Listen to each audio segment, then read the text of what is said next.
It's time now for the Sports Guys tonight, coming to you live from KSAT 12 Studios right here in San Antonio, live from NRG Stadium in Houston, following the big game between the Cowboys and the Texans. That's where we find our Larry Ramirez on the sidelines there. And Larry, just your initial thoughts of the game right out of the gate.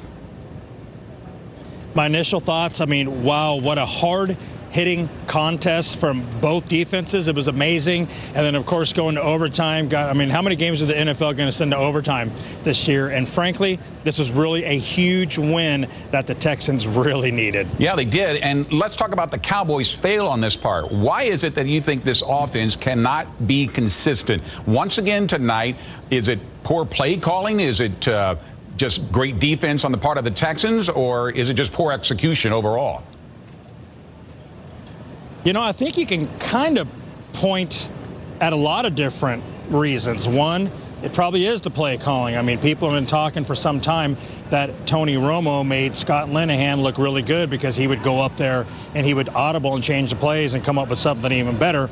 And I'm not sure Dak Prescott is quite to that level yet. And then the Texans defense really played lights out tonight. They held Ezekiel Elliott to, what, 54, 55 yards 54. rushing, right. Something in that area. And then Cowboys right now, you know, they don't have a true deep threat. Their probably most consistent receiver is Cole Beasley. So teams really don't have to worry about the Cowboys' passing attack right now. So I think you can point at a lot of several reasons. All right, let's talk about Texans. And despite Bill O'Brien's admitted poor play calling, especially in the first half, when he called that one play for Deshaun Watson, which was not going to work out on the 4th down and 1, and the Cowboys were able to close him out. What have you seen signs of improvement on for the Texans?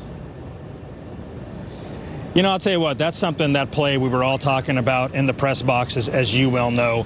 Why in the world would you put Deshaun Watson in shotgun when it's 4th and, I don't know, a couple, 3 inches to get a touchdown? Yeah, just line up and try to power your way in. I mean, Alfred Blue was averaging, I don't know, 4 yards a carry tonight.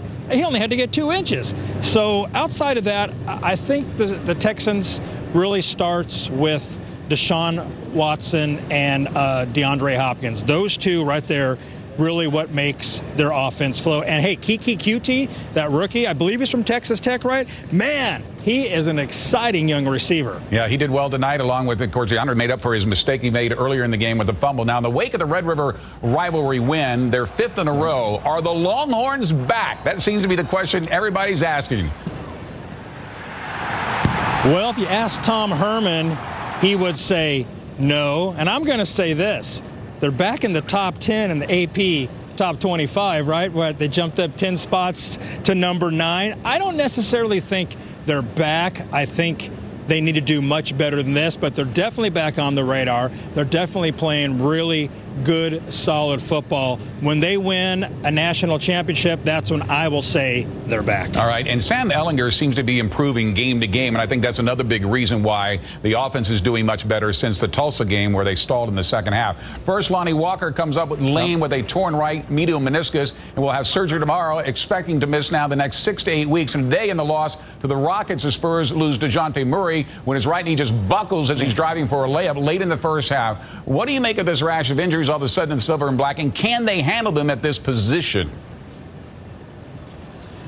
You know, I don't really make a whole lot about it because injuries, as we know, are part of the game. Unfortunately, you know, 2 Spurs got hurt on back-to-back days, but you can get injured preseason, postseason, regular season, at the gym, you know, working out during the off-season.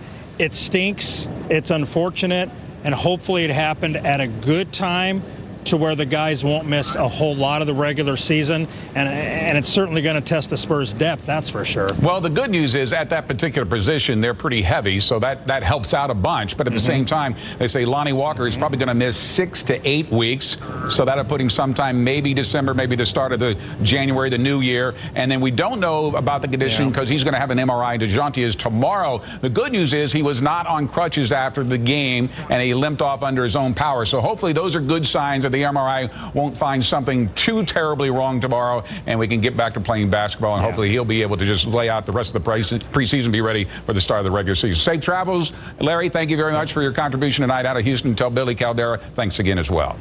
And that does it for the Sports Guy.